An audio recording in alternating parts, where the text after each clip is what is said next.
Hello everybody and welcome back to Deb Creates, and I just wanted to have a look, a little review of a book I picked up the other day. In fact, my son bought it me for Mother's Day, and it's one I've been looking at for a long time and eventually managed to get hold of, and it's Knotted Loveys, and that's by Mama Made Minis.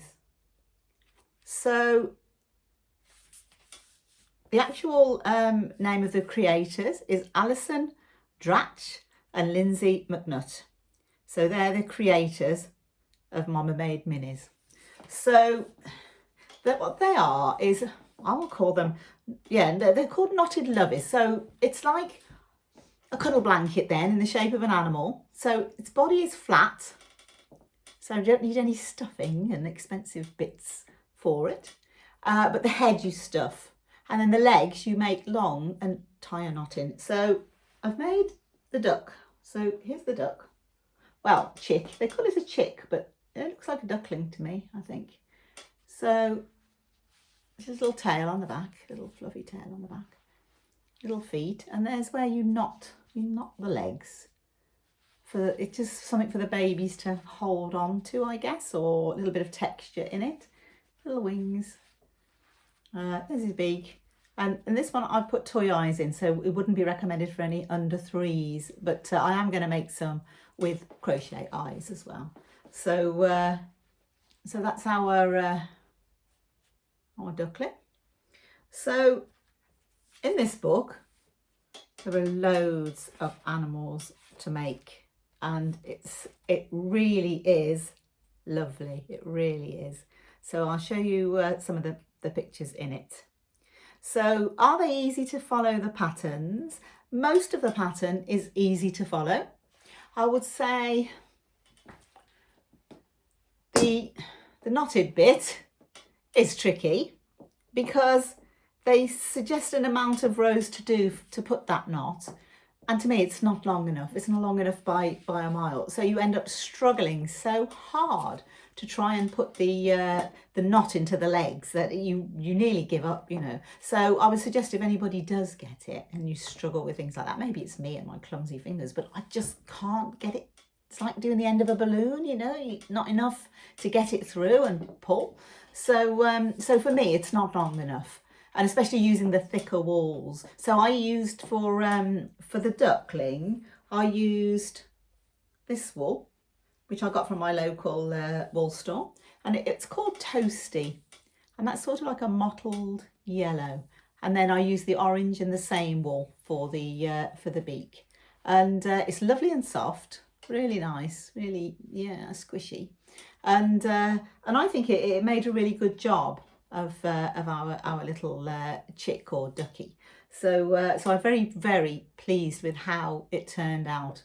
So they're not no-sew patterns, so you have a little bit of sewing. So I chose the duck because I thought he had the least amount of bits to put on. So so I thought that would be a good one to try. And you have to, where do we sew? Let me think. You sew on the wings on the duckling, but that is the only bit you sew on. So the legs you sort of carry on down with the legs, so they're made in and just split for the legs, and they're made in. The neck you attach by kind of picking up in a little ring and then going down for the neck. So it's very nearly no sew. There's very little sewing in it. I'm not on some of the more complicated patterns. You may sew a little bit more on those, the ones that've got like horns and things like that. So so if I show you, we have a dragon. So the dragon has a lot more sewing involved in the dragon, because I think you sew on the little spikes down the back and probably the wings, things like that. So there's more. So depending on which pattern you pick, you may find more or less sewing. There's an elephant. He's nice. Look.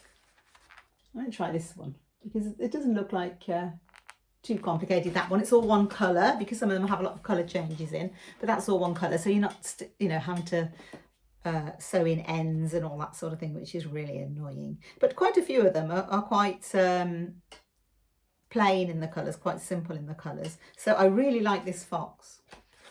There's the fox. So I really, really like the fox. So he has a few colour changes. I wouldn't say there's a lot on him that you sew on, maybe the tail, but I wouldn't think it's a lot. So, oh, this, have a look at this, dear. Look at this. Gorgeous. So this book, I've seen this book for a while, so it has been out for some time, this book. It's not a new book.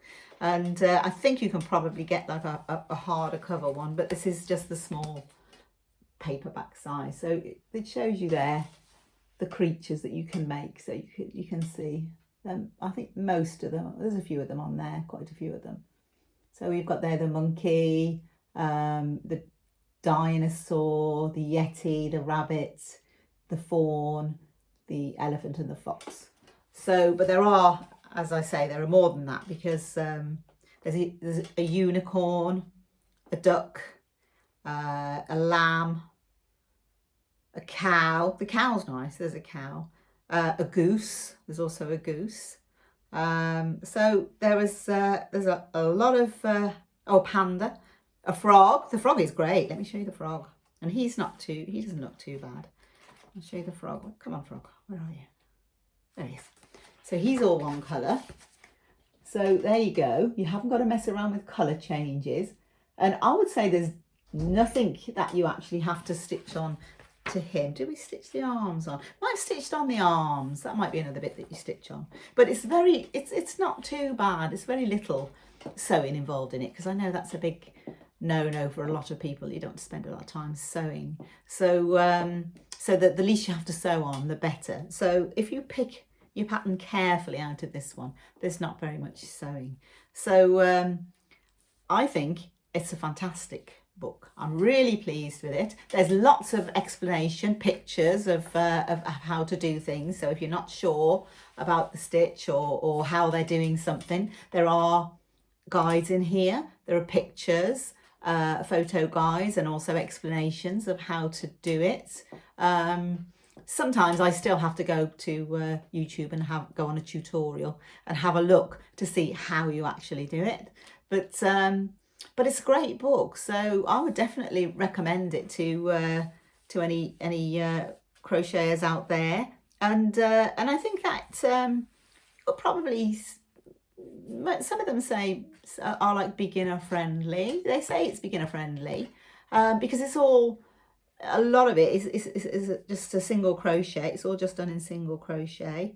Well, saying that, is it single or is it double?